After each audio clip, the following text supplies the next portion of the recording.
98.3 FM and 1340 AM KIHR and GorgeRadio.com presents the Mid-Columbia Today Show with Mark Bailey. Special thanks to our sponsors, Skyline Hospital, Eastside Paving, and Del Carpine Automotive. Now, here's Mark Bailey. It is 8:05 in the morning. Good morning. It is a Tuesday, the 14th of July. Cameron Eisenberg is here producing as per usual. Here's what we're doing today. First part of the show, I'm going to talk Hood River County. Administrator Allison Williams is here, along with Emergency Management Director Katie Skakel. So we're going to talk a lot about emergency. I might get into something else with Allison as well. Second half of the program, Wasco County Commissioner Scott Hege is going to be here, and we will talk to Scott about tomorrow. They are expected, he and Jeff Justison, the two remaining commissioners, to set the course on how they're going to deal with the vacant seat. Unfortunately, of course, the untimely passing of Phil Brady has left the third seat on the commission vacant. The one thing that appears apparent is they're not going to do an application process. The time involved just doesn't seem to lend itself to that. So they're either going to either leave it vacant to the election or appoint someone. They've had a lot of people step up and say they'd be willing to do it for a few months. So anyway, all that coming up on this radio program. But first, as we always do, let's tell you what this day has meant and what it means, at least to some people.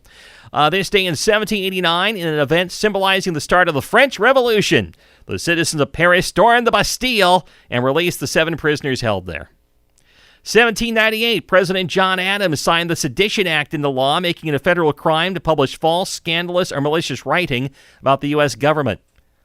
1881, outlaw William Bonney Jr., alias Billy the Kid, shot and killed by Sheriff Pat Garrett in Fort Sumner in present-day New Mexico. 1912, Woody Guthrie born in Okemah, Oklahoma, the American folk singer and songwriter. 1960, 26-year-old Jane Goodall first arrived at the Gombe Stream Reserve in present-day Tanzania to begin her study of the wild chimpanzees living there. 2004, the U.S. Senate scuttled a constitutional amendment banning gay marriage. 48 senators voted to advance, 12 short of the 60 needed, 50 voted to block it. 2009, disgraced financier Bernard Madoff arrived at the Butner Federal Correctional Complex in North Carolina to begin serving a 150-year sentence for his massive Ponzi scheme. He died there in prison in April 2021, so he didn't quite make 150 years of serving it, I guess. And there's a guy who deserved to serve 150 years, by the way, for what he did. He ruined a lot of people. 2015, world powers in Iran struck a deal to curb Iran's nuclear program in exchange for relief from international sanctions. 2016, terrorist-struck Bastille Day celebrations in the French Riviera city of Nice as a large truck plowed into a festive crowd, killing 86 in an attack claimed by Islamic State extremists. The driver was shot dead by police. 2020, researchers reported the first COVID-19 vaccine tested in the U.S. boosted people's immune systems, as scientists had hoped. The vaccine developed by the National Institutes of Health and Moderna. And in 2022, the National Galleries of Scotland set a previously unknown self-portrait of Vincent van Gogh, discovered behind another of the artist's paintings when experts took an X-ray of the canvas ahead of an upcoming exhibition. Don't have a lot of days today. It's Cow Appreciation Day today, however. And apparently that comes to us from the Chick-fil-A people. You know, the long-running cow advertisements, eat more chicken. It's Shark Awareness Day today, so be aware there's sharks out there. Or get a San Jose Sharks jersey, either way. I might have to go get me a Macklin Celebrini jersey. I've already got 10 hockey jerseys, so I might as well make it 11. See how high I can get before I pass away. It's National Tape Measure Day today, by the way. We salute the very important tape measure. You know, I know some people are probably using lasers now to do that and stuff, but I'll stick with the tape measure. And for some unknown reason, it's Pandemonium Day today. We're going to talk emergency response. You don't want that in an emergency, by the way. You don't want pandemonium. So I guess we're going to go against that today. And finally, our food today. I'm not sure you'd want to cook this particularly, when it's 90 degrees. I thought this would have been a little more of a colder weather sort of day. It's National Mac and Cheese Day today. The wonderfully versatile macaroni and cheese, which I think is at its best when you don't make it versatile. You just have macaroni and cheese. I know a lot of people now, they gourmet it and put stuff in it. Actually, my mom did a great macaroni and cheese with chorizo in it. I like hot things. with a nice spicy sausage. I admit that was good. So apparently I'm hypocritical on this one. But it was my mom. So of course I liked it. There it is for what it's worth. May not be a whole lot. 8:09 in the morning. We'll come back, talk Hood River County after this. Want a great floor without the hassle? Affordable Floors and Abbey Carpets has been flooring the Gorge since 1992. At Affordable Floors, we offer a 60-day customer satisfaction guarantee on all Abbey products, free in-home estimates, expert design help, and professional installation to get the job done right. Visit us online or stop by Affordable Floors and Abbey Carpets today and let Larry, Morgan, or Shelby walk you through the newest designs from carpet, hardwood, laminate, and ceramic tile. Visit us at our showroom at 1512 Osprey Drive in Hood River. There's nothing like the feeling you get when lending a helping hand to a neighbor. Many Gorge families are without transportation, and you can help do something about that. Bi-Coastal Media and C.H. Ernest Motors present Wheels of Hope. This fall, we'll hand over the keys to a 2015 Nissan Sentra. If you know a local family that has fallen on hard times and needs a vehicle, you can help them by nominating them at gorgeradio.com. You can make a difference in the lives of others in our community. Nominate a vehicle-challenged family today at gorgeradio.com. Wheels of Hope also supported by A&E Plumbing, Heating and Air, Walmart of the Gorge, Pioneer Appliance, Columbia Cascade Housing Corporation, Skyline Health, Sinclair, Wagap, Bimart, and Pee-wee's Auto Detail. Visit gorgeradio.com to see how you can make a difference with Wheels of Hope.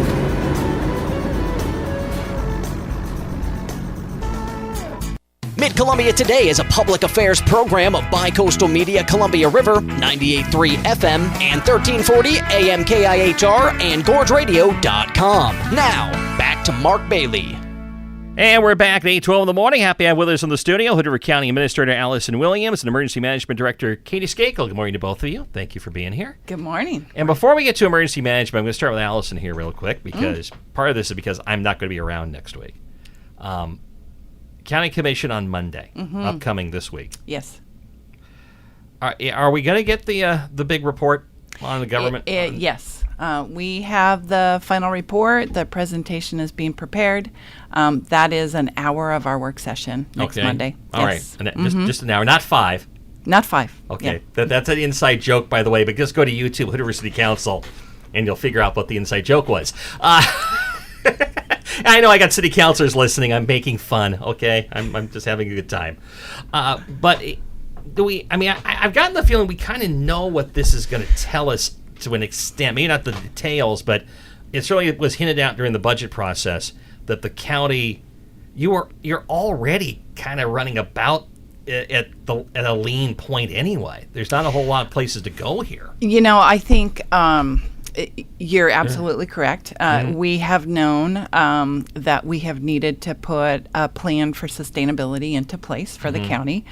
I think for those who have been in the weeds, like a couple of our commissioners, they're feeling like, well, wait, I knew these things. However, seeing it within the context of everything else, I think, is there a public ask coming out of this? Most likely, if we want to maintain the services that we have. But I think the public wants to know that before you make that ask, have you done everything to look at your own operation? Are you as lean as you can be? And I think that's another piece of it. I mean, we are a small county, and when you put us up against our comparable counties, we are really lean. And so they were struggling with efficiencies that we're going to get in our operation. You drop services where we're at. Right. And so I think we've got some big policy discussions ahead of us in the coming month. So well, I think part of what complicates this is, talk about drop, because it's very easy for people to say, when we have this discussion about government spending, about, we can do without this, we'll do without some things, because there's this conceit that all governments must be wasteful, which isn't necessarily true, especially when you get to the smaller governments, frankly. But then you start to ask, okay, what do you do without? That's when the room goes silent. Because, and then there'll be the ideas of, do without this. I remember this from a few years ago. I think it was the health department in particular. And then you broke it down and went, well, most of their funding's not coming from the. You don't save any money if you remove these services because they're being funded elsewhere. Right. Right. And then the unusual thing about counties, we are delegated a number of statutory authorities through the state to carry them out on behalf of the state without the funding to do them. Well, we've had this conversation a number of times. Yes, I can think. I think the DA's office comes right to mind for me. I'm not knocking the DA's office. I'm just saying that the reality of the situation is you've had things thrown on you for the state to be able to save money on to streamline their operation. Right. That has bloated your own at times. Right. Or not, maybe bloat's the wrong word. Yeah. It's put something onto you that you don't have the money to do. Yep. And I think about emergency management. So another service that is essential, as we find out every time we have an emergency. But when Katie is in the process of putting together incident command, you are depending on adequate road staff for road closures and debris removal. You're depending on adequate sheriff's deputies. You're depending on the health department in case there's a piece of it that's impacting the environment, like a flooding incident that we have. So I just think that our citizens have a lot to weigh. Our county provides many amazing services, but we're just at the point where we've got to decide how we do it in the future or not. So again, that's going to be on Mondays when that report's really going to get laid out for the county commission. What time are they meeting on Monday? Well, the work session is at 5 o'clock, meetings at 6. Okay, so 5 o'clock. And then and obviously this is not necessarily an action report at this point. This is going to be here it is, and let's chew on this for a little bit. Exactly. At that point. Yes. Hood River County Administrative Building. Now we'll talk emergency management. Katie Skakel is with us, new emergency management director. I'm not sure how long you've been on the job here. It hasn't been long. I've been on the job since mid-March. Okay, so about 3+ months here. For those who aren't familiar, what does your job entail? My job entails a lot of different things. Emergency management touches on probably most aspects of our life in this community. I actually incorporated the word resilience, emergency and resilience program manager, because to me, what we'd love to avoid is being in an emergency disaster situation. We'd rather be resilient, getting ready for. So we're doing all the planning. We have a adopted natural hazard mitigation plan. We have a community wildfire plan. We have outreach plan, an emergency operations plan, where we would stand up our emergency operations center, as Allison mentioned, with incident command. So there's 3 different phases of emergency management. There's getting ready. There's the actually event happening where we would stand up an EOC, and then there's recovery. My career has been in resilience, getting ready for, and a lot of it in recovery. I've been on multiple disasters around the country, and we need to be really ready and strong. Yeah, I would think the getting ready part, if you don't have that part, the next 2 that you mentioned either are significantly more difficult or B, don't happen at all. That's exactly correct. We've been really coordinating strongly lately, or really deliberately with our partners, particularly Oregon Department of Transportation, with the city of Hood River, with the fire departments, to really assess, for instance, our lifelines. How do we move when an event happens? When Rowena Fire broke out, the city of Hood River and many of the county roads just became gridlock. How do we prevent that from happening? What do we do with the bridge locks up and the semis are piling up on the highway? These are things that we've had multiple meetings with ODOT. I say on that issue, because I've seen this before dating back, actually the Mosier fire was probably the biggest one a number of years ago. Given that there aren't a lot of options road-wise around here, in and out, what can we do? I mean, that's when I sit there and go, I'm not sure I see a great answer to it. This is something that various parts of the country face every day. Some parts of the country, they'll reverse their highways and go one way out when they need to evacuate. We have most recently including with ODOT, determined that we need the Federal Highway Administration to get in to do more of a regional review of the transportation system, probably to prevent trucks from coming into the gorge when there's an event, directing them either north or south to really stop the congestion from happening. Of course, in some emergencies, what happens is Highway 14 gets closed as well, and the trucks get stuck, basically. Yes, and there is a plan in place that, it's tricky. So we're working with WashDOT and ODOT, and the conversations are moving forward. There are some low-hanging fruit that we can do to improve things. What can we do then? Well, I think that there's some routes that we could take if we could look at them. We're looking at maybe improving some of the routes that you could take between Mosier and Hood River to improve just, if we could get some funding to make them more accessible. We did recently get the key from ODOT to be able to work with that light downtown Hood River so that we can manage some. We did get the magic key. Oh, okay. I guess Allison didn't know that. I did. Okay, all right. I was like, I didn't woo! know. Also, I didn't know there was a magic key. Signal, yeah. Actually, which signal are we talking about? We're talking about the one downtown in the because Yes. wasn't that part of the city acquiring that street? Yes, but then it had to do with the signaling issue, Okay. and ODOT was the agency that could turn off that light. Oh, okay, I would say if we own the street, we should have, or the city should definitely have a key if it's their street. Sheriff Matt English is giving them that key because we good. just received it from All right. ODOT. Yes. Yeah, I'm fine with the county having the key too, but the city also should have a key there.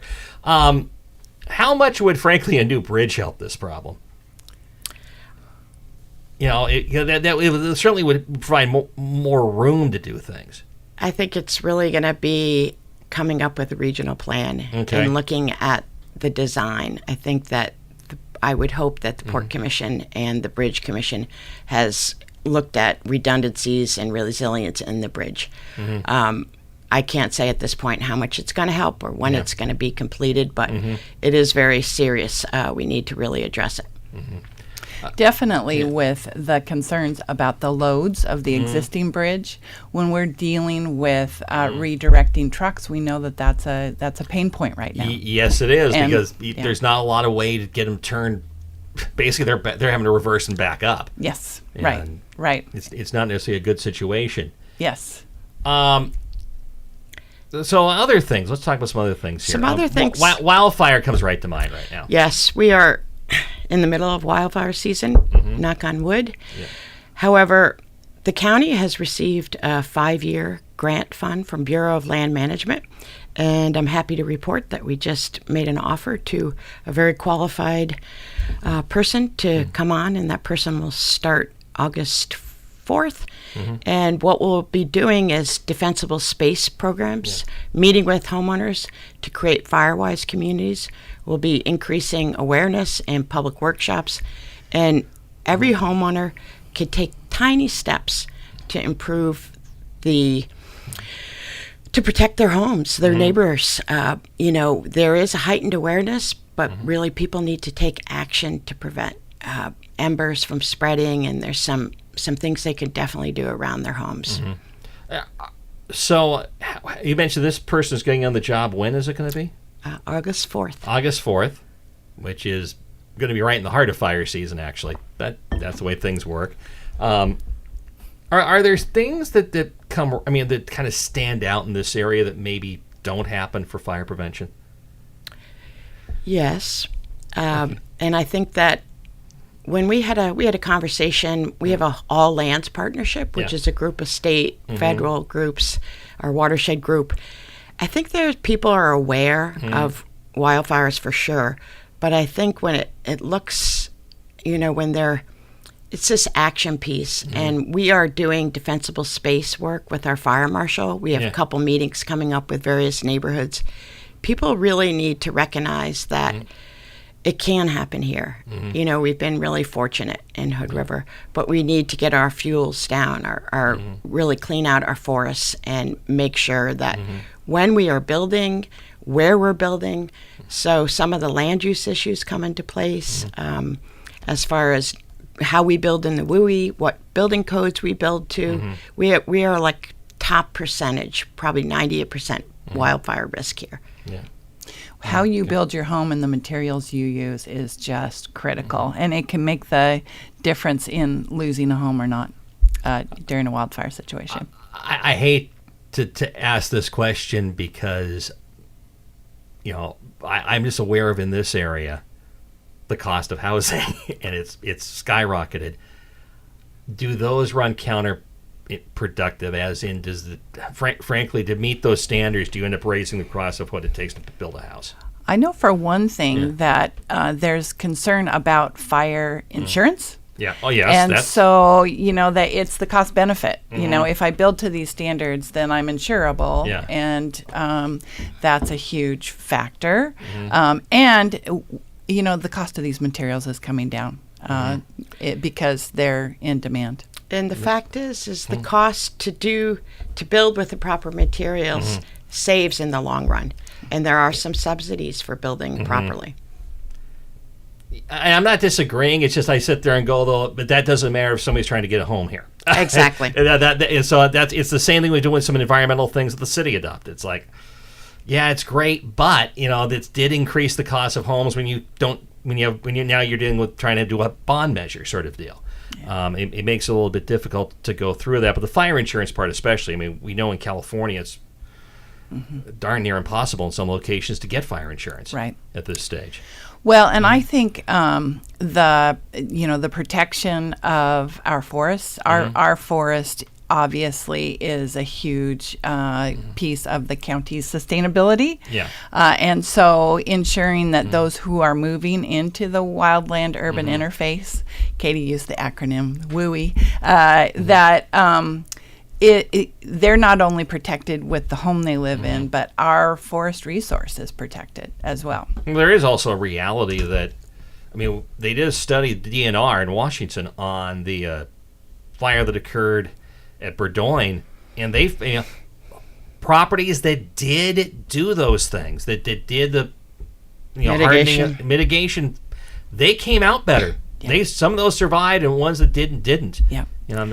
I worked in Wenatchee, Washington, 2015, and we had a wildfire storm there, lost 30 homes overnight.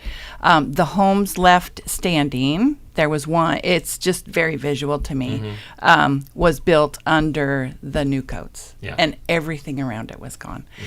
Amazingly, their homeowners, the code for how you build in the neighborhood, required shake roofs because it was from the 1980s. That's one I know that you can't do. I didn't think you could do those in the 80s. Even then. Right. Wow, and that was in the homeowners association. It was, yeah. That is one stupid homeowners association. Well, it was a long time ago, and it was East. Well, okay. Anyway, I'm sorry. I don't have any other way to say it. I'm looking at it from a 40-year different viewpoint, obviously. But shake roofs. I remember being told by my parents who were looking for houses, like, don't buy anything with a shake roof because those will go up in a heartbeat. And then we were able to get resources after the fact that actually paid people to replace their roofs for the adjacent homes that did not. So, that's a program I frankly would like somebody to do before the fire. Exactly. Goodness.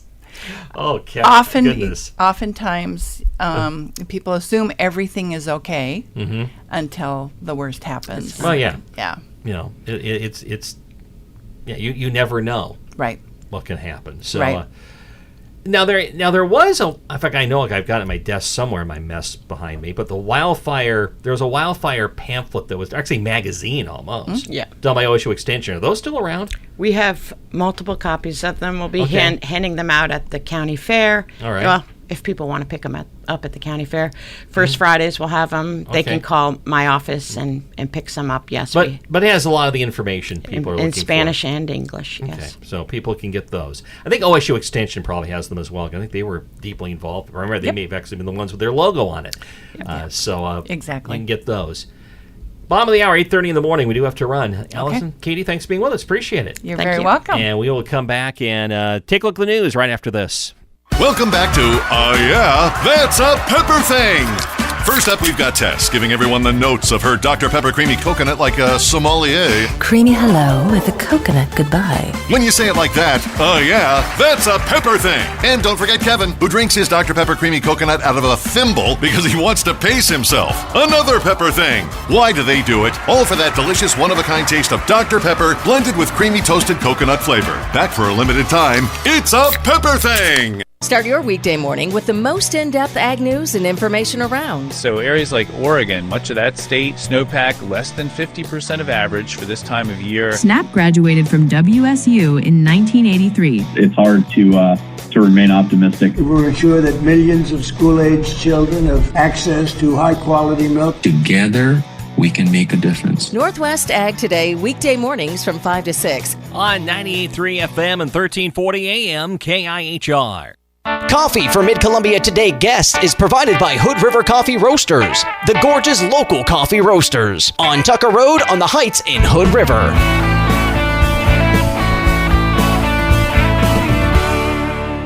And it is now 8:32 in the morning on MCT. Taking a look at the news, a survey of around 350 Hood River City voters conducted in late June showed a bond for housing starts is the best position of 4 options that were presented.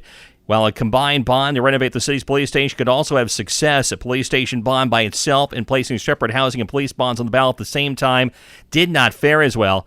Ben Pentinkin of Pentinkin Research Strategies told city councilors a housing bond measure targeted to low-income households tested better than a more open-ended proposal. The polling showed 6 out of 10 respondents supported a police bond, but it doesn't fare as well when appearing on the ballot at the same time as a housing bond. A combined bond did poll with a 51% approval rate. Only 25% were a strong yes, though. The Salmon and Olive Butte fires burned over 2,800 acres in eastern Oregon as firefighters from across the state worked to protect nearby communities. Both fires were started by lightning on July 7th and were 0% contained as of Monday morning, according to state fire officials. The Olive Butte fire has burned 1,720 acres in Grant County. Salmon fire 1,304 acres west of Greenhorn. A new state commission report found most comparable NBA arena renovation deals included significant private investment or long-term revenue sharing, unlike the proposal currently being negotiated for the Moda Center. KETU says the report, required by the legislation authorizing Oregon's $365 million commitment to the project, also highlights disagreement between the state's consultant and the Blazers over which NBA cities should serve as the best comparisons for Portland. Climate and weather experts say Oregon's drought is far from over, with above-average temperatures expected to persist through summer into fall. Some areas have already seen temperatures spike 5 to 7 degrees above normal, fueling wildfire risk and straining water supplies. National Integrated Drought Information System Coordinator Jason Gerlich says dry conditions since January are only compounding an already devastating snow drought. 19 out of 36 Oregon counties are under active drought emergency declarations. Current temperatures. It is 65 in Stevenson, 70 in the Dalles, 68 in Hood River, and it's 8:34 in the morning. More on Mid-Columbia Today after this. A&E Plumbing, Heating, and Air is a proud sponsor of Hood River Valley High School athletics. As the only independent train dealer in the Gorge, A&E Plumbing, Heating, and Air is here to serve your home comfort needs. It's hard to stop a train. AEheatingandcooling.com. Headed to the big game or just need a quick pit stop? Sinclair has you covered. Snacks, drinks, and top quality fuel to keep you moving. Visit a Sinclair station in Hood River or the Dalles, your go-to spot for every drive. And save 20 cents per gallon on gas when using the DinoPay app. Hey, it's Zach from Del Carpino Automotive, where we specialize in keeping European rides happy. Audi, BMW, Mercedes, and even those tall Sprinter vans that look like hotels on wheels. We know them inside and out. And if you're wondering where we went, we didn't go far. We're just now 5 minutes from our old shop in our brand new location in the Upper Hood River. Same trusted crew, more space, and the same honest, family-owned service. Come see us at Del Carpino Automotive. European expertise and Columbia Gorge roots. Mid-Columbia Today is a public affairs program of Bi-Coastal Media Columbia River, 98.3 FM and 1340 AM KIHR and GorgeRadio.com. Now, back to Mark Bailey. And we are back as it is 8:38 in the morning on Mid-Columbia Today. Happy to be with you once again on this Tuesday morning. We're also happy to have with us on the phone today Wasco County Commissioner Scott Hege. Good morning, Scott. Good morning, Mark. Happy to be here. And thank you for being with us. I guess, first of all, it sounds like tomorrow is when you and Jeff Justice and your fellow commissioner are going to address the vacant seat left by the untimely passing of Phil Brady. And you're kind of down to a couple options now, aren't you? Yes, we are. At least in my mind, we are. Mm-hmm. And that would be basically make an appointment. And from what I understand, you've gotten a lot of volunteers, it sounds like, to just willing to do this for a few months who aren't really involved in the political process of running for a seat. Yeah, no, we've had plenty of people kind of step forward and just let us know that, one, they're available, two, they're willing to do it, and in many cases they have kind of experience to do the job as well. So a few of them are past commissioners. So yeah. And then we got plenty of options. And then the third option is just to leave the seat open to the election. And from a time standpoint, that's not that far away, it seems. But both you and Jeff have brought up, and I imagine this runs through your mind. What happens if something happens to one of you two? Yeah, Phil's passing obviously has been, fairly traumatic and a lot of other things, but it certainly does make you think of kind of your own mortality and just going around thinking about, okay, I need to keep myself, in good condition so I can complete, my work here. So I think both Jeff and I, when you're driving, when you're doing different things, you're thinking a lot more about being safe and making sure that everything is good. It sounds like from a workload standpoint, to this point at least, you both have been able to cover all this. We have, all of us are on, quite a few boards and commissions. Some of them are, I would say, essential. Other ones, they're not that they're not essential. They're not exactly things we need to be at every month. So there's been a few, particularly starting with public health, which actually has two commissioners. So with one commissioner gone, we immediately appointed Jeff to cover North Central Public Health. Center for Living is another big issue for us. And so having mental health services and wanting to make sure that board is only 3 people. So they were kind of in the same situation with one down. They were down to 2. So I stepped up, and I'm on that board as well. So, and we're evaluating all the other boards and commissions that Phil was on to determine, should we put somebody on there now? Should we wait? Should we wait till an appointment happens? And working through that. Mm-hmm. So that'll be addressed tomorrow, it sounds like. And is the goal, obviously you speak just for yourself here, but is the goal to chart the course forward tomorrow? Yeah, I think so. Some people have been frustrated because we haven't done anything yet. And it's certainly not that we haven't done anything. We've certainly, our staff has been working on determining, the options out there. Our legal counsel has been working on making sure that we, know what that landscape looks like. And then our last meeting was actually the day before Phil's celebration of life. And so that was not necessarily something that we wanted to kind of make an appointment just before that. So I think, tomorrow is a good time to really, consider this, spend some more time on it, and, we might be able to get it done tomorrow one way or another. Mm-hmm. Moving on to something else you're going to talk about again tomorrow that you talked about 2 weeks ago at your meeting. That is the Oak Ranch RV Park possibilities here. Yep. I guess, first of all, we probably should, for those who aren't familiar, maybe give a little bit of a chronology on this, because this dates to a property purchase that the county made about 4 years ago. Yeah. So, and it actually goes back quite a bit further than that. Yeah. The Dalles has not had kind of an RV park that is a short-term RV park, traveling RV park. It's been kind of in the works for, or being discussed for many, many decades, actually. When I was at the Port of the Dalles back in the, probably would have been late 1990s or early 2000s, we at the Port of the Dalles, I was the director there, we did a feasibility study to figure out if, We had land on the river that was not being utilized. Probably we expected it not to be utilized for quite a while. And we talked about the idea of building an RV park as a temporary use. So we did a feasibility study, we had a plan, we had a preliminary design, we had the cost, we had operation plans. And when we were in the process of doing that, the folks that actually owned the property, Bert Hodges and his partners, came to the port and said, hey, we are building an RV park. We don't want you as the port building our RV park, the same RV park, and competing against us. At that time, the Port Commission said, okay, we will go ahead and shelve this for now, and you guys can go ahead and proceed with your park. So they had a design, they had a permit. This is in the National Scenic Area, and they proceeded to start constructing that park. Unfortunately, it never completed. They did, I don't know, maybe 50% of the work, maybe more, maybe less, and that's where the park sits today.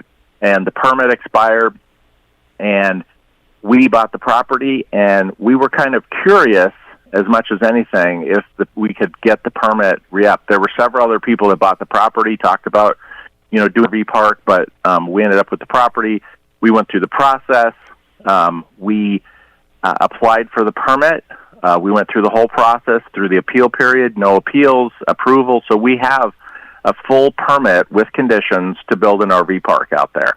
And that's what we're kind of considering at this point. We also have a $1 million grant from Oregon State Parks and Rec to help fund the capital construction of that. Mm-hmm. So we have been talking about it for a couple months. We will talk about it again tomorrow and see where we go with that discussion. So if I remember right, because the $1 million, there's a match. So there's like an $880,000 investment Wasco County would have to make in this. Yeah, that's actually the minimum. We have a series of bids. We did an RFP process for that, for a design build, and we got a couple bids on that, so we've evaluated them. I think the range was from the 1.8 million and change up to like maybe 2.5 million. So that's part of the discussion. We have to figure out, what do we want to do? What do we want included? Some of the facilities on the proposals. The proposal to build everything that was permitted originally, which had a larger restroom and kind of meeting facility and basically a larger structure, that is the higher price with all the landscape and everything. And I think it maybe is in the $2 million range. And for what? So we need to go ahead. Is that what Tyler Stone mentioned, your chief administrative officer, during the meeting 2 weeks ago, was that this isn't something that initially you could stage or phase either. You kind of got to pick one or the other. Yeah, it is. With the permit, and because it's in the scenic area, we have kind of limited opportunity, and it's kind of he believes it's kind of a one and done. Meaning that if whatever we decide to do, if we build a smaller facility, then probably that's where we're going to be at, and won't have an opportunity to enhance or make it larger. So we're going to have that discussion tomorrow. Try to get to a sense. We do need to approve the contract with Oregon State Parks and Rec to confirm that, and then we have to eventually, if not tomorrow, another day, make a decision on exactly what kind of investment we're going to make, how we're going to operate it, and what's that going to look like. Is the thought that this project is going to go forward in some manner, or is there even a thought about, do you want to do this at all? Well, I think we need to make a decision, right? Mm-hmm. So it's an investment of public funds, and I've talked to people. People have talked to me. I'd say the majority of people think it's a good idea. People, don't necessarily want the government doing this kind of work, but at the same time, nobody else has been able to kind of make it work and make it happen. So I think the chamber has been working with us quite a bit. Other folks have been. There's a lot of counties that have RV parks and operate RV parks. In fact, right now, I think the Port of Cascade Locks is involved in the same process we're involved with down in Cascade Locks. They don't have an RV park, or they need more space. So, I think we'll be discussing the possibility of making a decision. And there's a lot of people that think it's a good idea. There are some people that don't think we should be doing it at all. And we're going to have to make that decision. As someone who's been in your life in economic development, Why don't, I mean, because it always appears to me that market studies show there's a need. We're in a recreation area, and we draw tourists through in the gorge. Part of the scenic area was to bring more tourists in. Why haven't we seen these happen? Does it come down to land costs, or I guess this is one where I scratch my head about. I understand why the county wants to do this, but why doesn't it happen and the market need just get filled in the private sector? Yeah, that Mark is a really good question, because as I said, I was I was the director at the port when we looked at this probably 2 decades ago, and the hope was that somebody would build that. Because there is, even, there's an economic development need, there's a practical need of people just traveling in RVs needing a space to be and wanting to make sure that we provide that space for them. It creates economic benefits. If you remember from the presentation we got in our last meeting, that was part of it. There's an economic benefit to the community when you have a place for them to stay and kind of land and work from a base here in the Dalles. So I think it is a good thing. I think it's definitely an amenity that the community doesn't have today that is needed. And so we just need to make a decision. Is it us? And if so, at what level do we want to develop it at? And so we probably should clarify here. We're talking about short-term RV stays, right? Yes, for sure. And the thing is, so the $1 million grant that we got from Oregon State Parks and Rec, that money comes from licenses of people that have RVs in the state. So it's the same kind of thing. There's programs in the state that the state builds boat ramps, right? So people buy boat licenses, and part of that money goes to providing facilities that allow them to actually utilize those pieces that they have. So in the terms of RV parks, the state only wants short-term rentals. So you're actually prohibited from allowing people to stay for longer than 15 days. So that's the kind of RV park that we would be building, and it's the kind of there actually are 2 other smaller RV parks in the Dalles now. Both of them allow longer stays, and both of them pretty much are pretty full with longer stays. So this would be just for short-term stays of 15 days or less. So tomorrow that'll be discussed as well. You guys meet at 9 in the morning as per usual at the Wasco. I better say this differently. You're building on what street is it? I know exactly how to walk to it. I just don't remember what the address is. Well, it's actually on 3rd Street. It's across the street from the farm stand. So that's where the entrance is. It gets a little confusing because our address is 3rd Street. I think it's 311. Maybe it's not 311. Something like that. But the entrance is across from the farm stand, and you just walk in right there. Yeah. So I guess, I know how to walk to the thing. I just don't know how to. I'm getting older, but the problem is here. As I age, I forget the exact address. We all are, Mark. Yes. Yeah. But none of us are going in reverse. I've seen that's the problem. Not that I know of. Not that I know of. Scott Hege, Wasco County Commissioner, with us. Scott, thanks for doing this. We appreciate it. All right. Thank you, Mark. Appreciate it. It is 8:52 in the morning. We'll come back and move toward ending right after this. Gorge homeowners, is your old AC costing you more than a new one would? If your system is over 15 years old, the answer is probably yes. A new energy-efficient AC from Sky Heating, AC, Plumbing, and Electrical means lower utility bills. Plus, Sky technicians make the whole process easy, from a free home assessment to same-day quotes. With financing available and HVAC system payments as low as $119 a month, there's no reason to put it off. Schedule now at skyheating.com. CCB number 245538. Sky Heating, AC, Plumbing, and Electrical. Did you know Skyline Health in White Salmon has its very own sports medicine doc superstar? That's right. Dr. Ryan Petering trained at OHSU, cared for professional Nike athletes, and even spent more than 15 years teaching other doctors how it's done. From sporting injuries to arthritis, he's here to help you move better, feel stronger, and keep doing the things you love. Want to live life to its fullest? Step right up and visit myskylinehealth.org. Skyline Health, world-class care right here at home. Coffee for Mid-Columbia Today guests is provided by Hood River Coffee Roasters, the Gorge's local coffee roasters, on Tucker Road on the Heights in Hood River.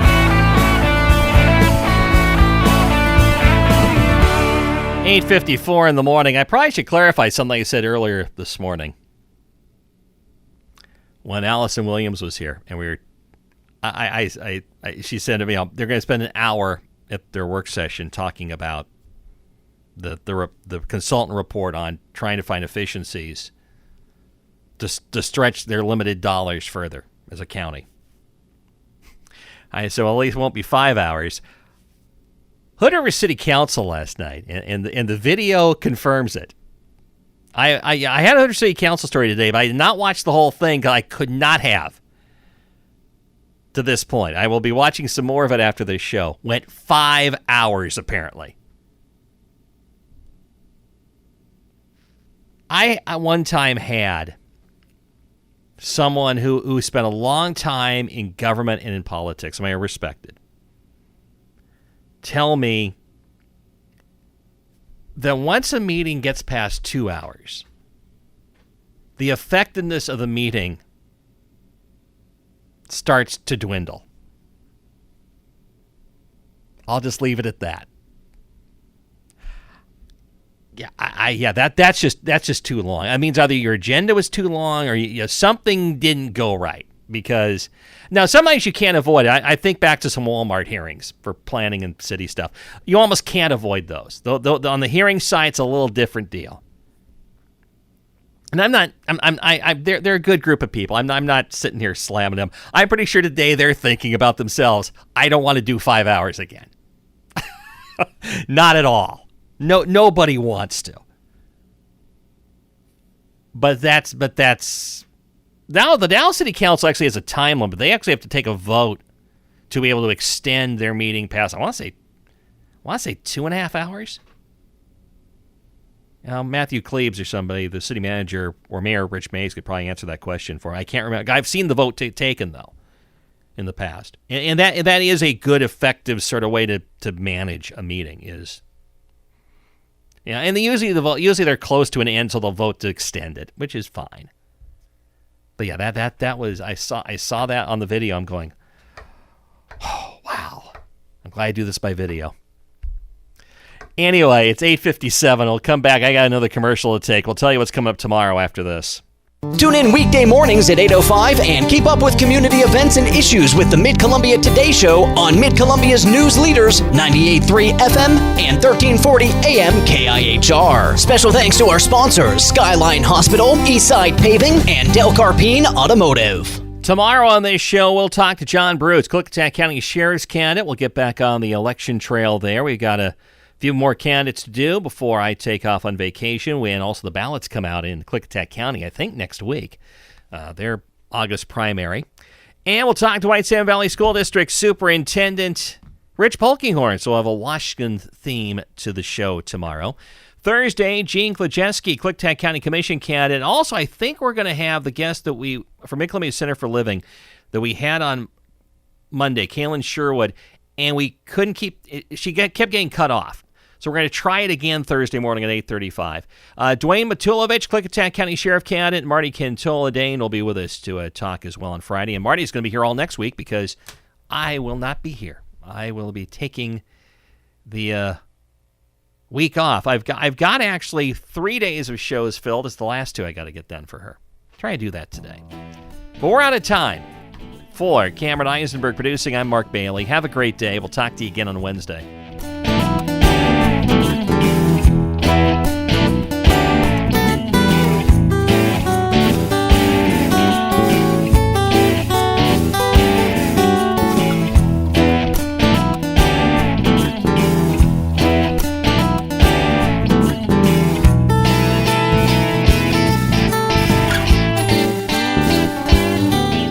Columbia Today Show is a public affairs presentation of Bicoastal Media Columbia River. The views expressed on the program are not necessarily those of the station, parent company, or of the sponsors. We welcome your suggestions for future shows. Call us at 541-386-1511. Listen to Mid-Columbia Today where you want. Follow or subscribe to Mid-Columbia Today wherever you download your podcast to get the show delivered every day to your mobile device.